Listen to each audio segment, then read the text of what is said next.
Bom pessoal, nesse vídeo aqui a gente vai fazer a instalação do Ubuntu Desktop, tá? Como a gente fez na última aula. Não vou meter aqui as configurações da máquina virtual, porque a gente já tem esse conteúdo já listado. Então vamos só fazer a instalação da VM mesmo, tá certo?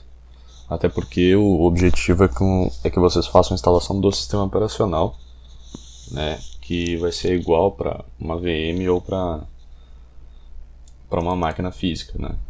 A operação de instalação é a mesma coisa. O que diferencia é que ao invés de vocês colocarem a imagem aqui no software, a imagem do sistema operacional, vocês vão usar uma mídia bootável, seja um pendrive, um CD gravado ou qualquer coisa do gênero, tá certo?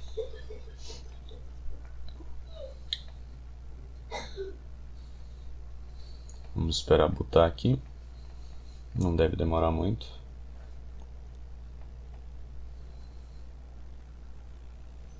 Bom, já está abrindo aqui a tela de instalação. Ele vem por padrão aqui com o idioma inglês, né? Com as opções aqui Try Ubuntu e Install Ubuntu. Tá? Vamos trocar aqui para português primeiro, português do Brasil, para ficar mais fácil. Nós vamos instalar o Ubuntu aqui. Existe essa opção aqui nos Linux, tá? Pelo menos a maioria deles, de tu usar o Linux diretamente da mídia que vocês estão utilizando para rodar, seja do pendrive, seja do CD. Tá? Esse é bastante útil para quando tu quiser abrir um sistema, um HD que não está mais subindo o sistema, para fazer um backup ou coisa do tipo. Nós vamos instalar o Ubuntu aqui.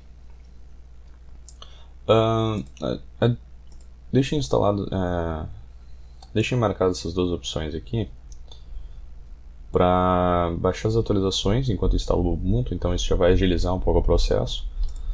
E instalar o software de terceiros, tá? Isso daqui são softwares de driver de placa de vídeo, driver de placa Wi-Fi, alguma flash também, algumas outras reprodutores de mídias e tal.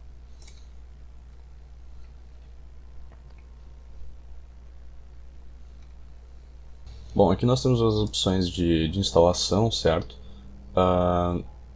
Nessa primeira opção aqui, ele vai instalar o Ubuntu normalmente, só que ele vai apagar todo o disco, tudo que tiver no disco, certo? Ele vai formatar o disco e instalar o Ubuntu em cima. A gente não vai usar essa opção aqui, e essas duas aqui não é necessário. Essa daqui é de criptografar a nova instalação do Ubuntu, não é necessário. E usar LVM, tá? Ele permite essa... O LVM ele é uma partição lógica, na verdade, tá? É como se fosse uma partição lógica que a gente aprendeu com o Windows pro Linux, tá certo? Nós vamos utilizar aqui a opção avançada. Bom, e aí agora a gente tem os dispositivos aqui listados, certo? Todos os dispositivos aparecem aqui no diretório /dev, e o que vier depois é a identificação dele, né? Seja um disco, seja um CD, ou etc., vai mudar o nome aqui. Nesse caso, o SDA, que é o primeiro, se a gente tivesse mais um disco, seria o SDB, SDC e assim por diante. Bom, como esse daqui é um disco novo, tá? E se for, no caso, um disco novo que vocês estão fazendo a instalação também em uma máquina física, ele vai aparecer exatamente assim, porque ele não vai ter uma tabela de partição ainda, certo? Então a gente tem que primeiro criar a tabela de partição. Ele vai dar um aviso aqui que pode formatar tudo, se tiver alguma coisa. E agora sim nós temos o espaço livre para poder fazer as partições, certo? Para fazer uma partição é só clicar nesse maisinho aqui. Eu vou deixar 2 GB para uma partição de swap, certo? Então vamos fazer essa partição primeiro aqui. Vou pegar a calculadora. 2048 menos 16.0.106. Opa! 16.106 menos 2048. 14.058.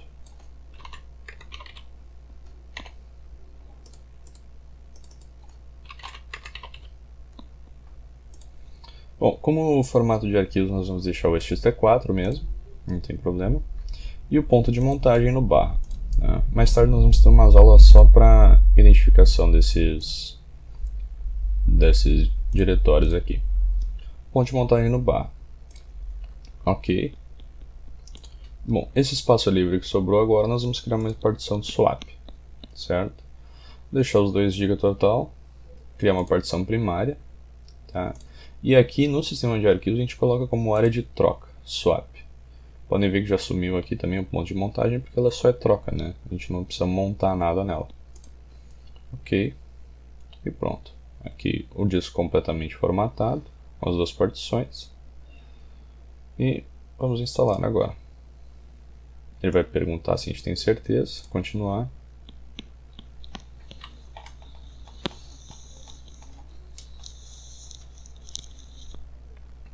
Bom, aqui agora começam as configurações já do sistema, né? Diferente do Windows, não precisa esperar toda a instalação acontecer para depois começar a configurar. A gente já pode fazer alguns ajustes agora. Tá? Localização aqui para a questão de horário. Tá? Então a gente pode deixar São Paulo mesmo, que é o horário de Brasília. O teclado. Vamos testar o teclado aqui. Não está funcionando muito bem o meu teclado. Então vou detectar aqui o layout. Eu tenho um Y, um W. O 2 eu tenho. Essa aqui não, essa aqui não. Tenho C cedilha. E o O. Bom, agora está funcionando. Continuar. Colocar um nome aqui para o meu usuário, né? Ele já vai...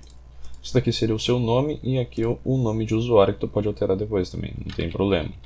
Ele vai alterar o nome do computador que tu também pode alterar. Tá? No caso aqui eu vou deixar tudo normal. Colocar uma senha.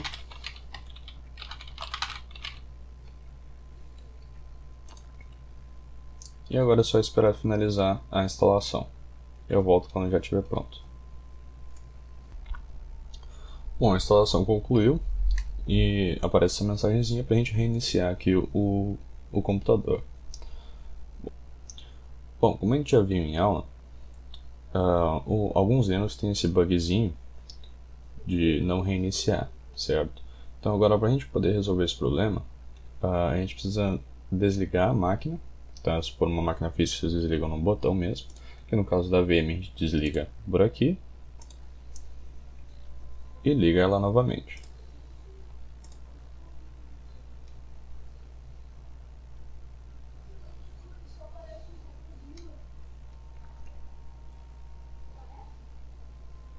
Vocês podem ver que em dispositivos, nos discos ópticos, já não tem mais nada, então ele não está com a imagem do sistema.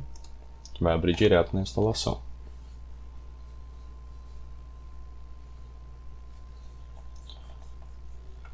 No caso aqui do VirtualBox, ele pode ter alguma lentidão, principalmente para abrir a tela inicial do sistema, para logar, mas por conta da aceleração de vídeo, tá? Que é muito pouco no VirtualBox, tá? Normal ter esse tipo de coisa. No caso de uma máquina física, vocês não vão ter esse problema. Aqui a gente tem o login, só digitar assim aqui e entra.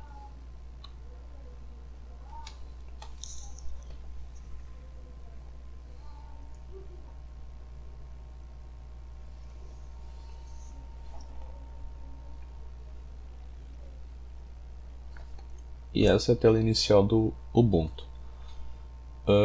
Aqui a gente tem alguns atalhos de teclado, né, que o próprio Ubuntu já mostra para nós.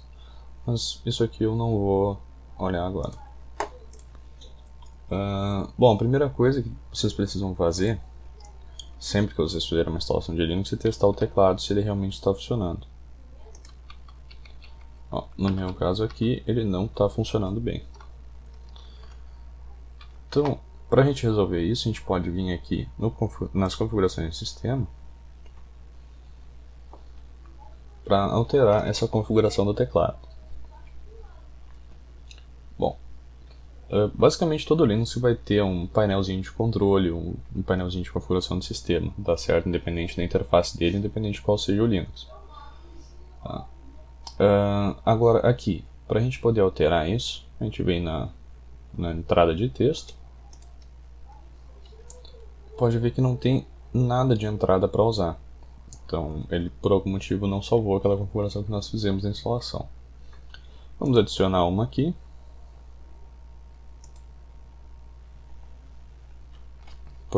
Procurar por português, Brasil. Vou adicionar e agora eu vou testar o teclado. Está reconhecendo cedilha e o ponto e vírgula, então já está tudo certo agora.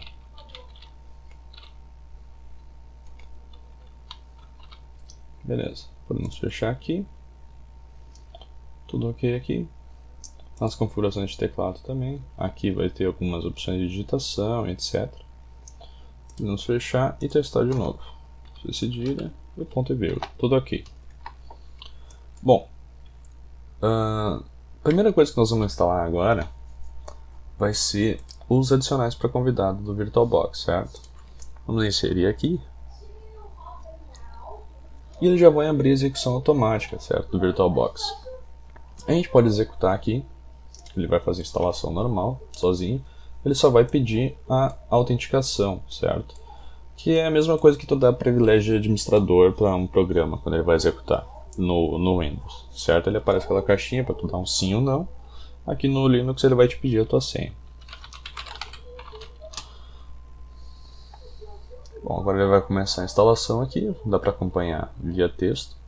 Não demora muito, é coisa rápida, programa leve, né?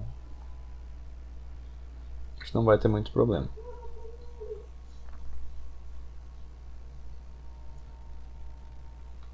Enquanto isso, a gente pode abrir um terminal já. Eu quero mostrar para vocês. Ó, aqui já finalizou a instalação do VirtualBox.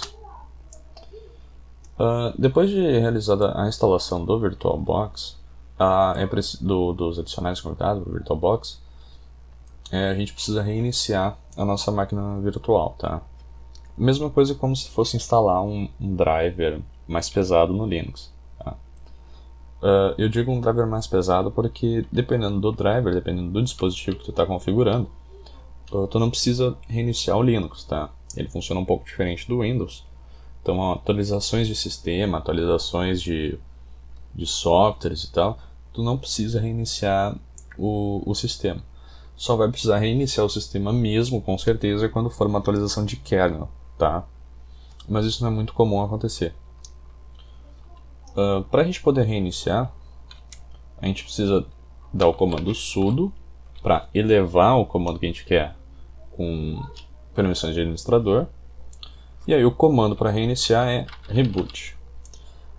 Antes de eu reiniciar, eu quero explicar que eu vou me ater mais à utilização do terminal, porque mesmo o terminal tem diferenças entre de Linux para Linux. Tá?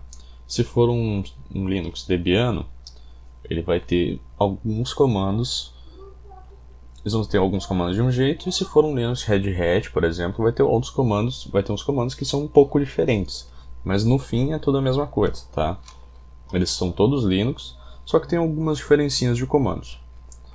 Nesse caso aqui, sudo reboot, ele vai pedir a senha aqui no terminal. Não vai aparecer a senha, eu já digitei ela não aparece aqui, mas se der um enter agora, ele vai dar o reboot. Bom, outro motivo pelo qual eu não quero me ater à utilização de interface gráfica é porque a gente pode instalar qualquer interface gráfica em qualquer Linux, certo? Seja a Unity, seja a KDE, seja a Mate, seja a XFCE, que seja, ela vai funcionar, certo?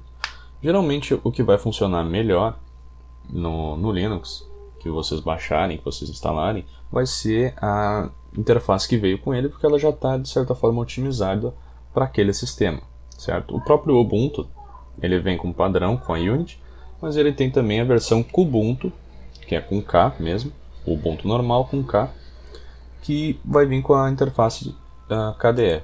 Tá? Vou logar aqui de novo, só para mostrar para vocês. Ele reiniciou normalmente. vai dar esses pequenos probleminhas aqui de vídeo, como vocês viram agora, uns quadradinhos aqui em cima aparecendo, os quadradinhos pretos aparecendo aqui em cima, mas é por conta da aceleração de vídeo do VirtualBox, certo? Numa máquina real, esse tipo de coisa não acontece. Bom, por esse vídeo é isso.